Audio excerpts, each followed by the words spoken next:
Finance New Orleans Board of Trustees meeting roll call. Chair Edgar Chase IV. Present.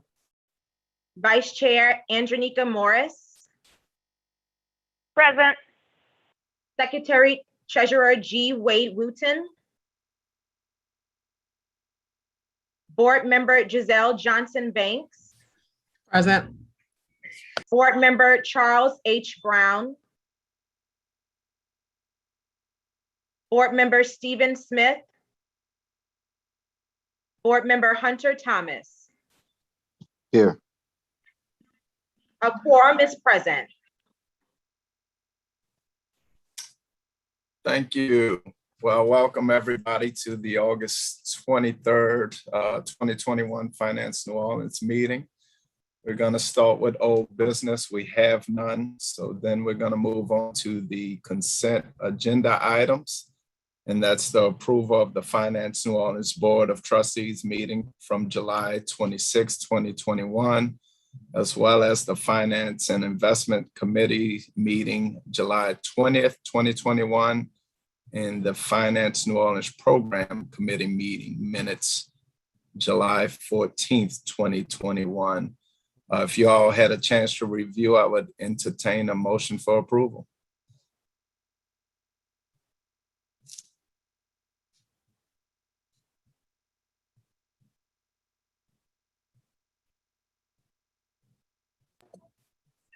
I move approval of the minutes.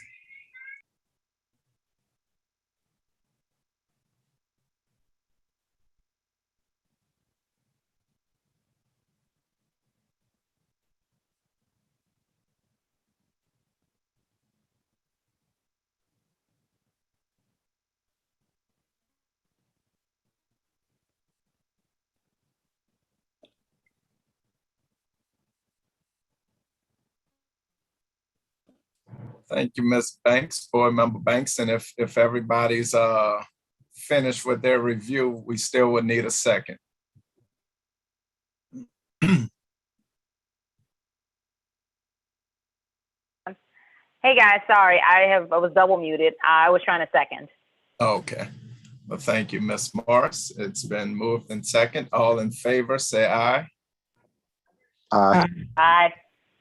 Any opposed?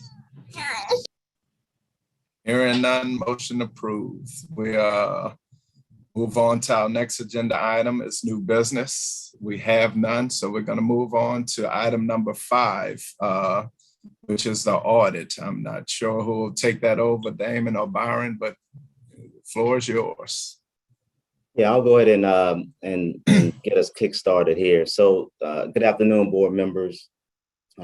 So for this update, I've asked Postlethwaite and Netterville to join us. They also presented to the Finance and Investments Committee. So they are our lead auditors. They have been for the past 3 years. They work alongside as our co-auditors, along with Bruno and Turvalon, who's been with us for some years now. So we do have Amanda Strebeck on the line, who introduced herself a few minutes ago. So my team and I have been working closely with Amanda and her team over the past few months to get our audited financials completed. And we do have a draft. So that has been included in your packet. It's up on the screen now. So Amanda will provide this update. And then we do expect to issue the final report sometime this week. But we wanted to get it in front of you first before we did that. So with that, I will hand it over to Amanda to provide that update. Thank you, Byron. Can everyone hear me? Again, my name is Amanda Strebeck. I'm a director in the Baton Rouge office, and I've been helping Brandy out this year. I know she presented to y'all last year. She has been closely involved still. I've kind of been the lead, and I'm here to present today, but she's, like I said, worked side by side with me. We are at a point where we are substantially complete with the audit.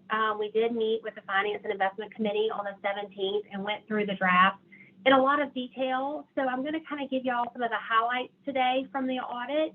And if you have any questions, please stop me or let me know at the end, and I'll be happy to answer anything. So we were responsible for completing an audit as of December 31st, 2020. And so I'm pleased to report that we've issued an unmodified opinion, which is the highest level of assurance that you can receive. So that's a clean audit. So that means that we were able to come in, look at the numbers, look at the disclosures, and perform all of our required procedures and get the information that we needed to issue that opinion. I do want to point out, if you want to scroll with me, it's actual page 8. It says statements of net position at the top. This gives you a snapshot of your financial information as of December 31st. You'll still have very strong cash at the end of the year. Your cash and cash equivalents, or your total current assets were approximately $11.9 million, of which approximately $9 million was in cash. I do want to just point out quickly that for internal purposes, y'all look at cash and cash equivalents over a 12-month span. For financial reporting, it's based only on 3 months. So it's just a matter of which classification line item it is in the financial statement. If you scroll down just a little bit, you can see your debt is approximately $4.9 million. Y'all were making the payments during the year on that. So you ended the year with net position of approximately $13.6 million, of which approximately $11.8 million is unrestricted. So it's not tied up in any other restrictions from outside parties. On the next page is your statement of revenue and expenses. And so this is kind of showing you what was coming in and what was going out. You had total revenues of approximately $593,000 compared to about $764,000 in the prior year. And then your expenses were $1.7 million. So you had a loss of about $1.1 million. Given all of the challenges with COVID and, things like that, and y'all are kind of in that midway point of like starting up a bunch of new projects. So y'all have a lot that's in the pipeline that's about to come down next year. So kind of a little bit of a, it was a tough year, but y'all still had plenty of reserves and things like that to make it through that year. So you can see your net position did go down slightly by that loss, but not at a point where we were, concerned about that. We can tell that, a lot of entities had reductions in revenue, changes in their market values and things like that. One new thing that I want to point out is on page 11. So when we come in, we always look at your significant accounting policies to make sure that they're in accordance with generally accepted accounting principles. And so that's just really the guidelines for how you're supposed to account for things, when you're supposed to record them, et cetera. So there was a new standard that came out, and we call it GASB 84. So, we like acronyms and numbers, but basically what it's telling us is it's wanting to take funding that y'all hold in a fiduciary capacity. So you're holding it on behalf of someone else. The board doesn't have the rights or ownership of that money. So we're talking about this $59,000 right here that y'all have with the City of New Orleans. So what it's requiring is that we include on the next page the additions and deductions. So what they're trying to do is make financial statements more comparable and consistent, and understanding what's coming in and out of those funds. And there was also some changes in how those funds would be accounted for on various types. So for y'all, this is really just a format change. It doesn't really change any of your daily operations. It's just a presentation that's required. But I do like to point that out because that was one of the new significant accounting policies that you adopted during the year. Great. So in the footnotes, there's a lot of information about the investments and the market value. Investments are a significant estimate for y'all as we're looking at, how those are valued. We do a lot of third-party valuation, making sure that, the carrying value that you have equals with the market. Y'all don't have anything unusual in your investment portfolios that's difficult to evaluate, so we had no issues there, but that is considered a significant estimate in your financial statement. We do confirm the debt and then look at making sure that y'all are paying that and complying with the terms of the debt agreement. I do want to point out on page 20, so during the year, y'all had a system conversion. And during that system conversion, y'all were able to go in and start identifying certain accounts that did not have any activity for the last couple of years. And you kind of were digging in, trying to make sure that everything that was on the books was correct. And through that process, working with Byron and his team, we identified that there were several payable accounts, and those are listed, it's actual page 20. There were several payable accounts that had been lingering on the books for a couple of years, saying that y'all owed that money, but you have no support for that, and you haven't been requested to pay that. And so through the cleanup process, those were what we call restated. So basically, we don't make any of those adjustments through your current year, like through 2020, because they relate to prior years. We go back and restate the prior years, and we do that through the net assets, the net position. And so you'll see that there were 3 adjustments for that, and then there was also an investment security that looked like it kind of moved between cash and investments that needed to be recorded. And so all of this was approximately $343,000, but it was in the favor of the organization, so it increased. So we increased your investments and we decreased your liabilities. So it had a positive adjustment to your net position. So during that process, getting all of this cleaned up, that was identified. That is reflected in the financial statement. That is not something that we expect to see going forward, but I do like to point that out. I would also like to point out that there were no uncorrected audit adjustments during the year. So as we worked with Byron, anything that he identified and things like that, all those adjustments are reflected in these numbers. There's nothing that's being passed that we're, determining was like too low of a threshold or things like that. So we would need to report to you.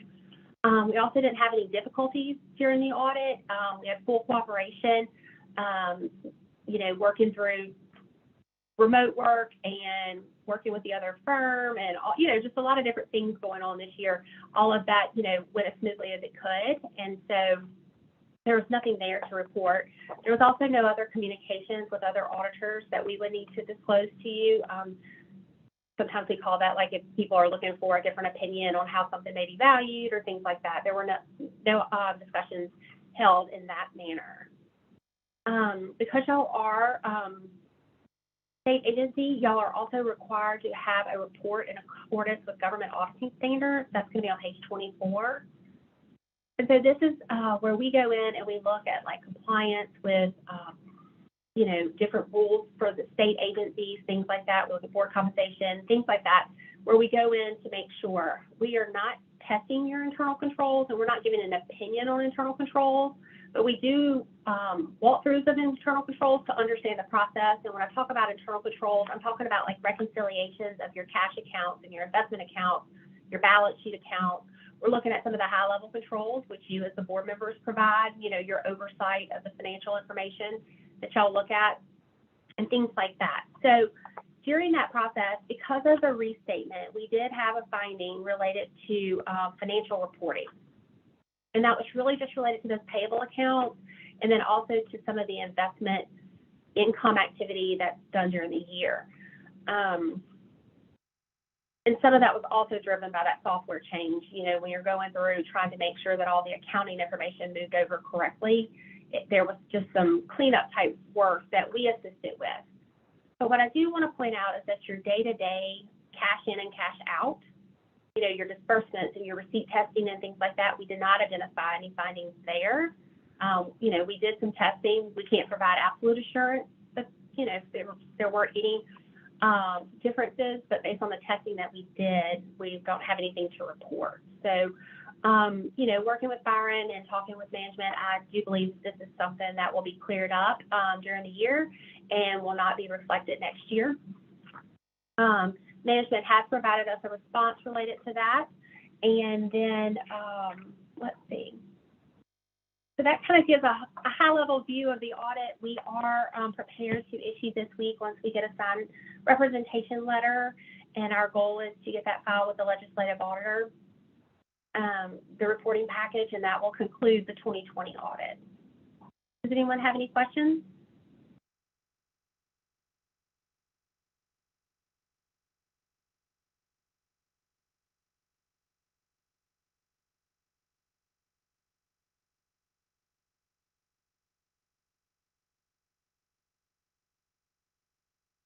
And if anything comes up after the meeting, feel free to reach out to me, and I'll be happy to kind of walk through anything. I know it's a lot of information to kind of cover, but I mean, overall, it went very well, and we're very appreciative to have the opportunity to work with y'all.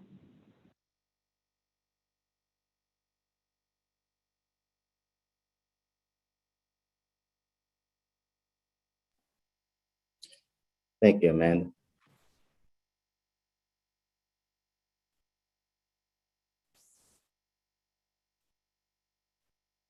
Thank you. I don't think I'm hearing any further questions unless you're on mute. But I am glad that we'll be looking forward to the final audit process and being done. I'm glad that everything has went through smoothly. We'll just keep moving on with our mission. So thank you all, Byron. Thank you and your crew, and Damon and everybody else for keeping us on a path forward and dotting our I's and crossing our T's. And let's keep moving. Up next is the program committee. I see there's a good bit that we talked about last meeting, but this continues to put us in a direction of moving forward with the Christopher Park application, as well as some updates on the green mortgage program. So Board Member Morris, take it over. Thank you so much, Chair Chase. Good afternoon, everyone. We have had 2 program committee meetings this month. And so, yes, as Chair Chase mentioned, there's a lot of positive progress. We're going to start first with just going over the dashboard, which we're presenting for you guys now. I'm got my fingers crossed that it's up. I am in a different screen, so we can get the dashboard up, and we will follow along with it. Are we going to be able to share screen?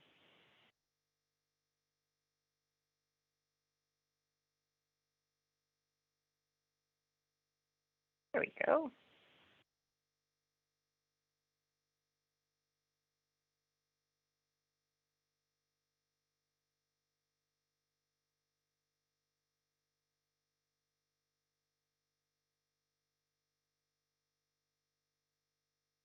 Thank you, Naj.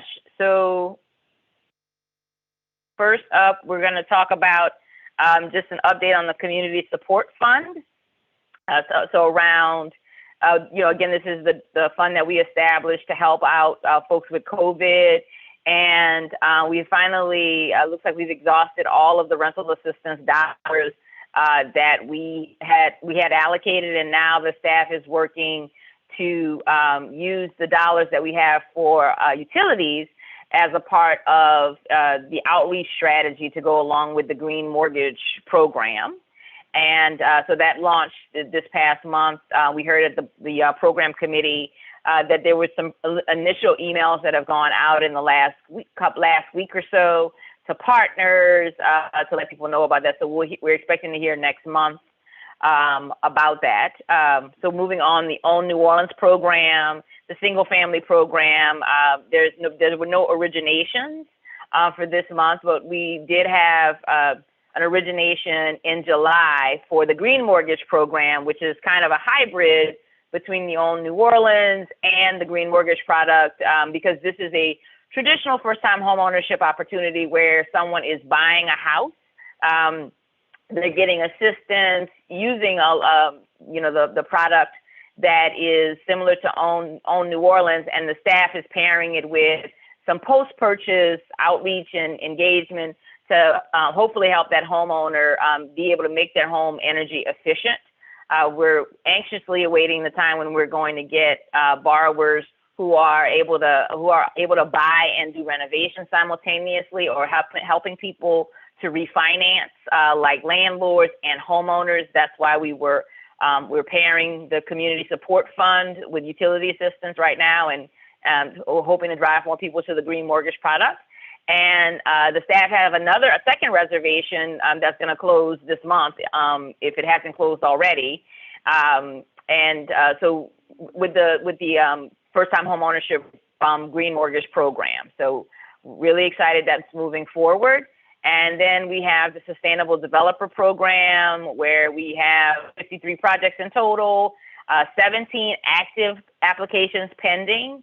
The majority of them are looking to do pilots, payment in lieu of taxes. And today we have an item, the program committee has an item to recommend for full board approval. Last month, we recommended that we give preliminary approval, or it wasn't last month, month before last. That's right. A couple of months ago, we gave preliminary approval to bond financing for the Christopher Park Apartments project. And today, the program committee is recommending a preliminary approval of the pilot for this deal. As we explained, this project is coming a little out of order because of its complexity.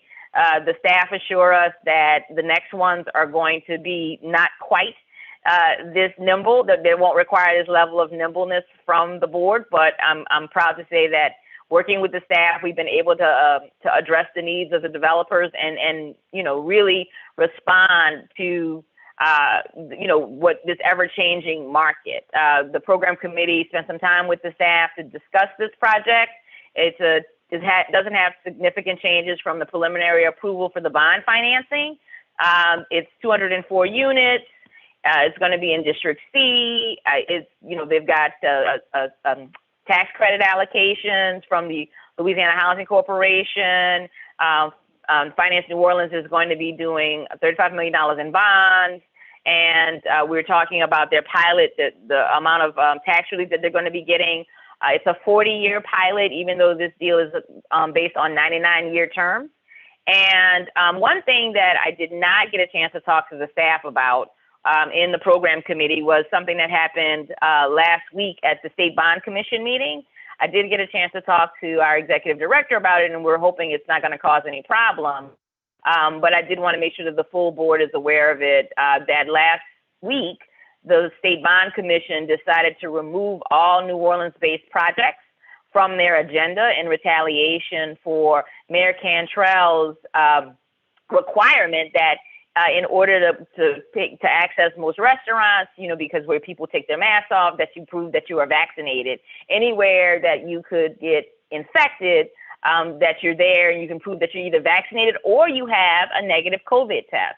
And unfortunately, the Bond Commission voted to go along with that 12-2, pulling those New Orleans projects off the agenda. We certainly hope that that won't continue and that the State Bond Commission will stop playing around with crucial and vital projects to make a point that, and I'm not sure what the point here is, that they don't have regard for the lives of the people of New Orleans, or they don't care that our mayors try to protect us. I'm not sure what their ultimate point here is, but they got to stop playing around with these projects. So, Damon, do you guys have any further intelligence? I know the legislators, the New Orleans delegation, the mayor's office, and and the governor's office were quite concerned about this last week. Have you guys heard any assurances that September they will stop grandstanding and September can move forward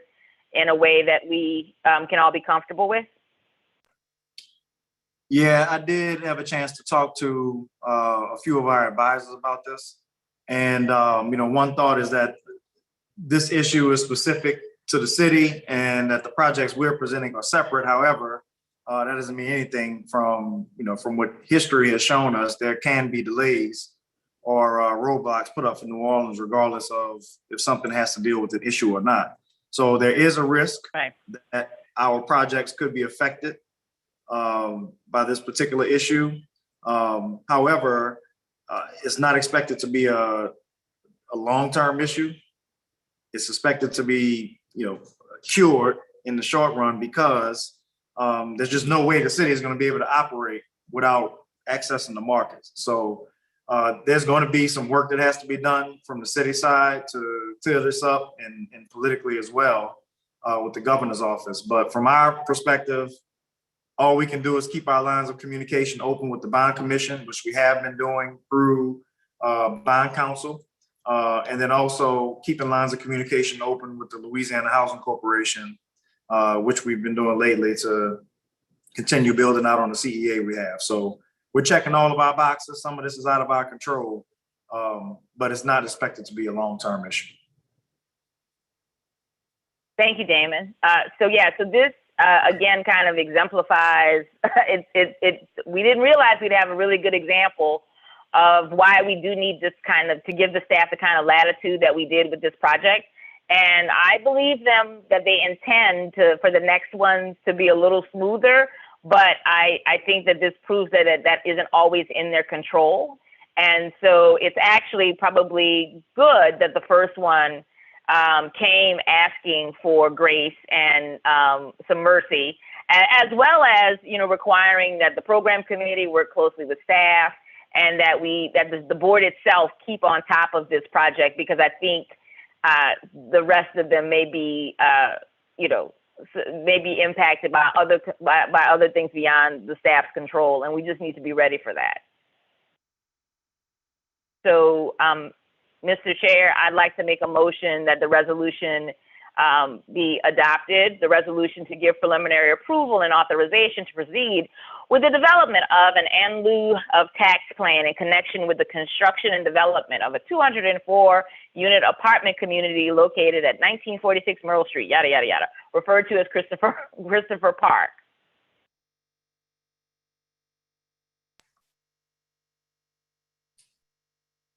Thank you. I hear the motion. Is there any second? Can I second? No. I know. Second. Thank you, Brother Thomas. All in favor, say aye. Aye. Any opposed? Hearing none, motion carries. Chair Chase. and Yes, sir. We may want to check with general counsel on this, or we should check with general counsel, but I think we might have to do this vote one by one. Roll There's- call. Yeah, there's a Yeah, we space. need to do a live. Yes, vote. please, yeah. We do Okay. need to do a roll call vote just for purposes of the resolution. Okay, good. Can we do that, Nash? I have it for you. Thank you. Andronica Morris, Yes. G. Wei Wuton, Mr. Charles Brown, Ms. Giselle Johnson Banks, Okay. Present. Mr. Stephen M. Smith,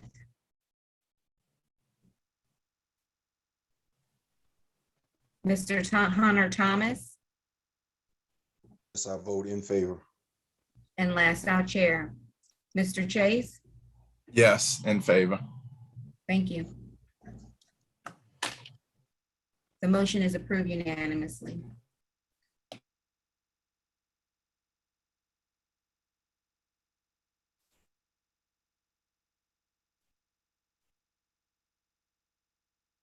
Well, that wraps up the program committee report, Chair Chase.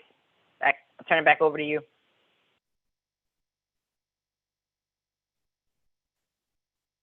All right, thank you.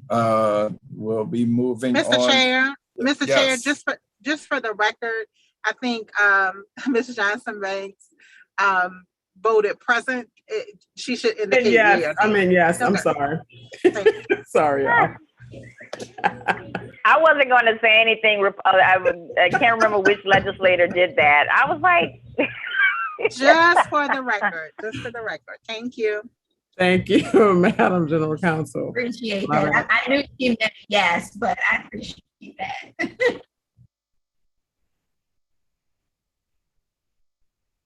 All right, we'll be moving on to you, Mr. Burns, the Executive Management Report.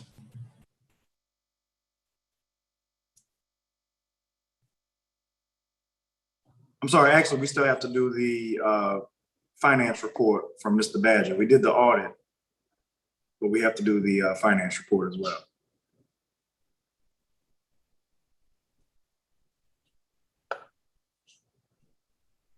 Got it. Let's go back to that. Mr. Badger, all yours. All right. Thank you, Chair Chase, and good afternoon again, board members.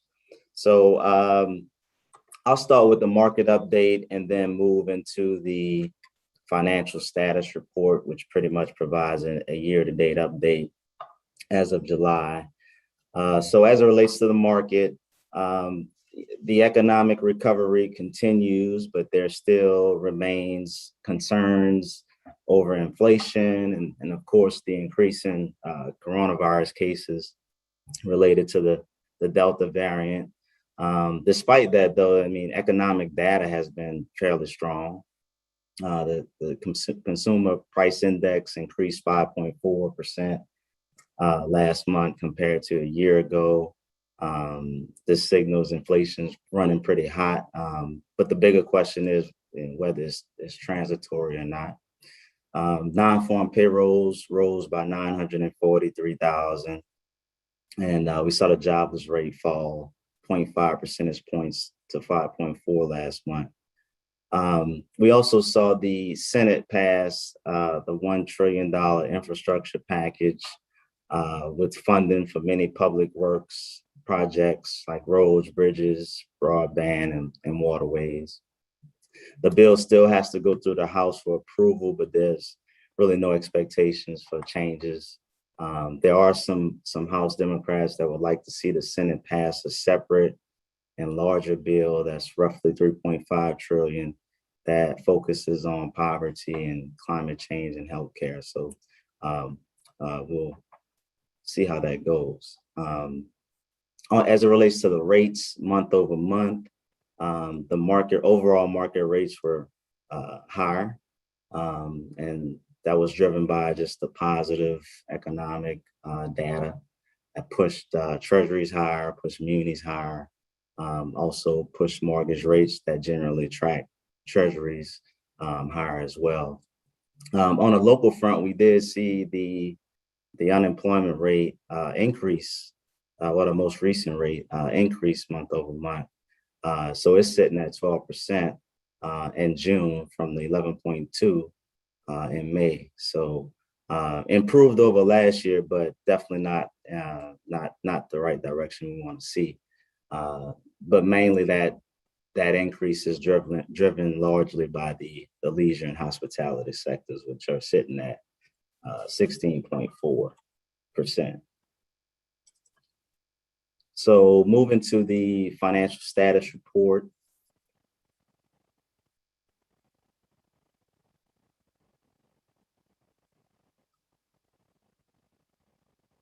Next page, there you go. So this is the budget variance report, essentially the year-to-date revenues and expenses. So our actual revenue for as of July year-to-date is 97,000 to a budget of 243,000. That miss is driven primarily by the multifamily income line, which is, as we've been discussing, is due to timing, and we do have a heavy pipeline, so that number can move quickly.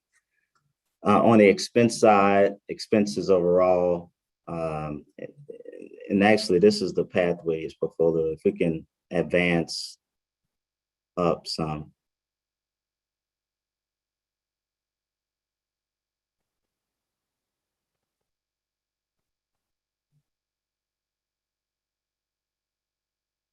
Up one more or two more pages. Page 7.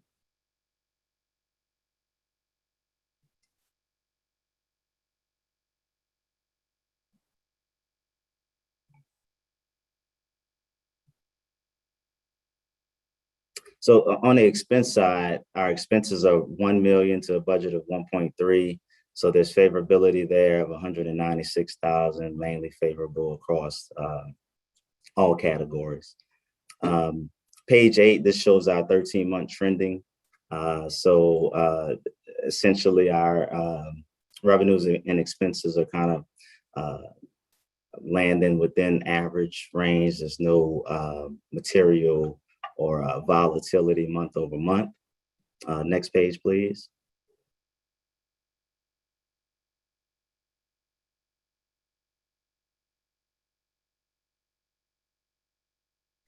This is our balance sheet, no material changes. The composition remains fairly consistent given the minimal movement or activity year over year. Next page.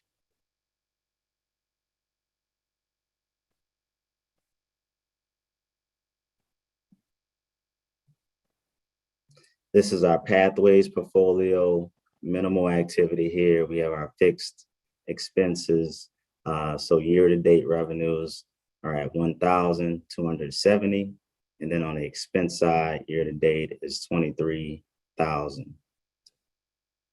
Then next page.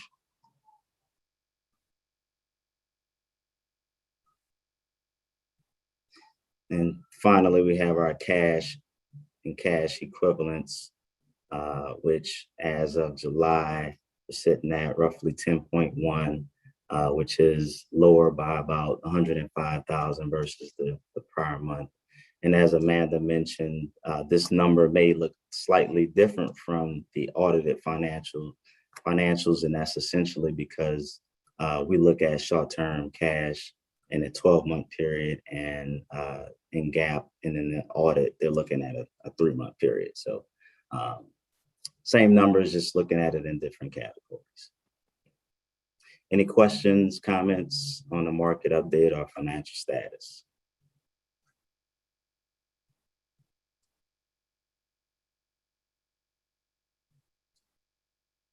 If not, that concludes my report.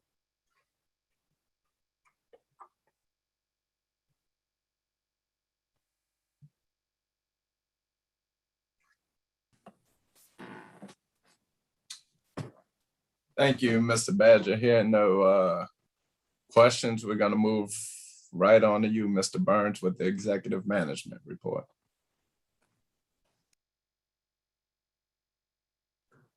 Okay, thank you. Hold on a moment. I'll share my screen.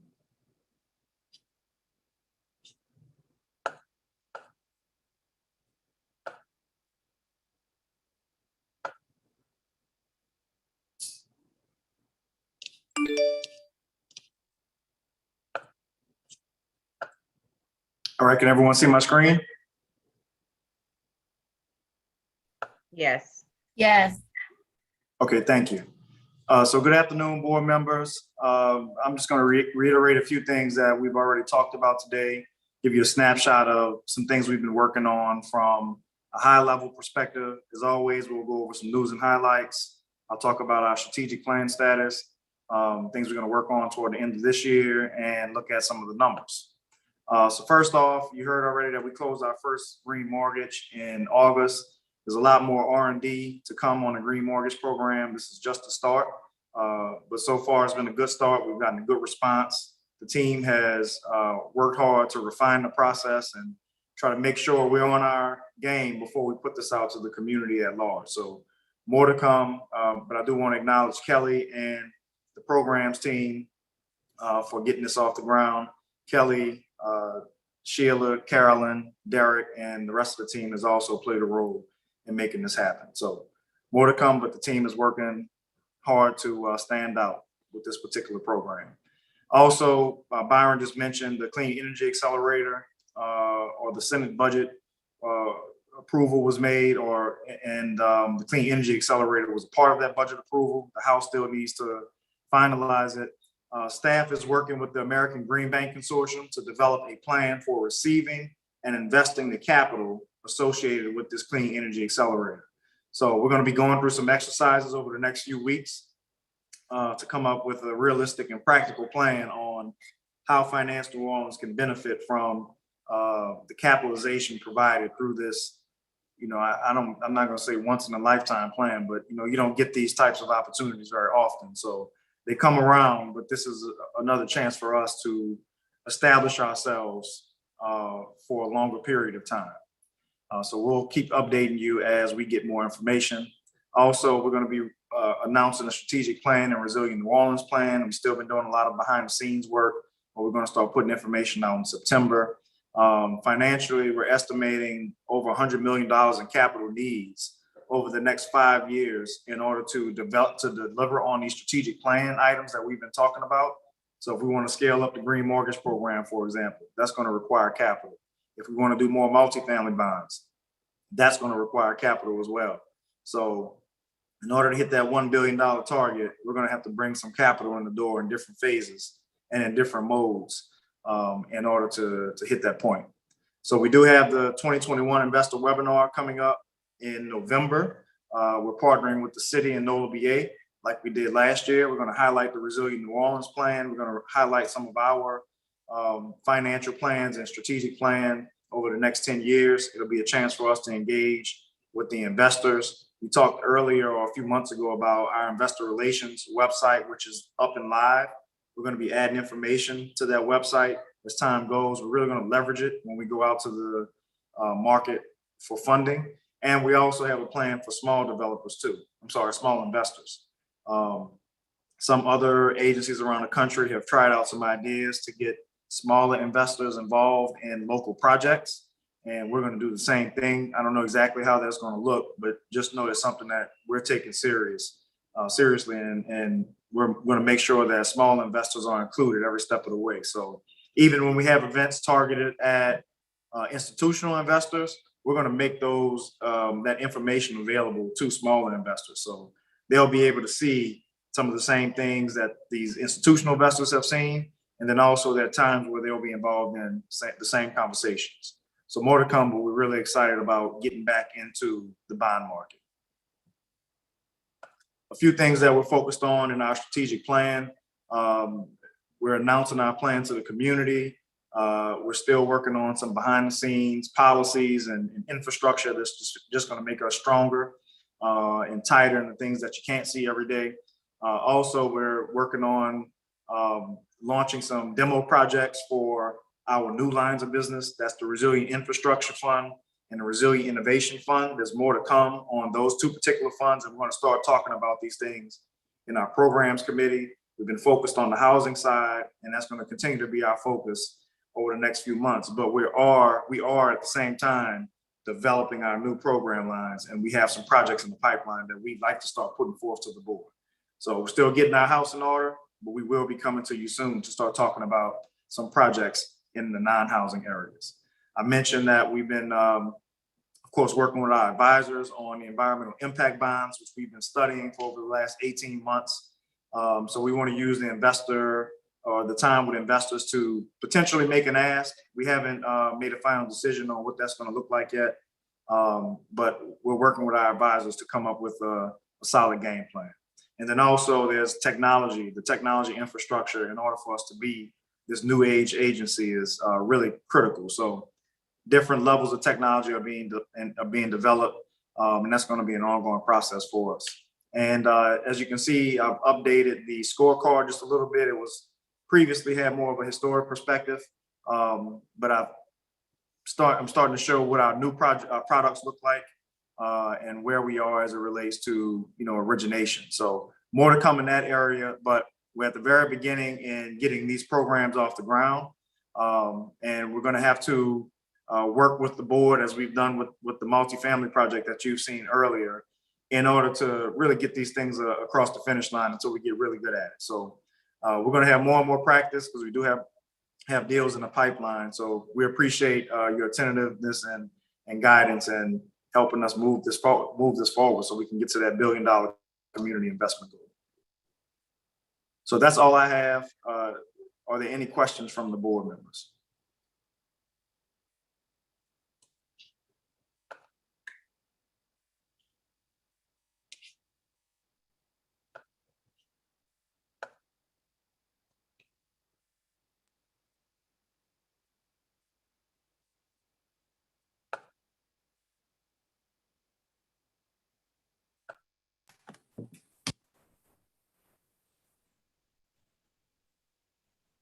All right, here no questions. Thank you, Mr. Burns, for that update, and we continue to look forward. I especially like those last two slides that shows the progress of you and your team as we move forward and add more projects down to that pipeline. So it does show our growth on a month-to-month or more so a quarterly basis as those numbers start to tick up.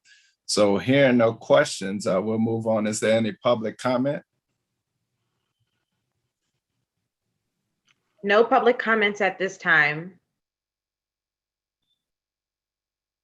Okay, board members, are there any other questions? If not, I'll entertain a motion of adjournment. So moved.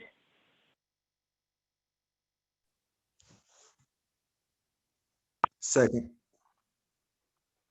All right, see you all next month at our next board meeting. All right, Thank you, thanks, everyone. everybody. Thank you, sir. Thank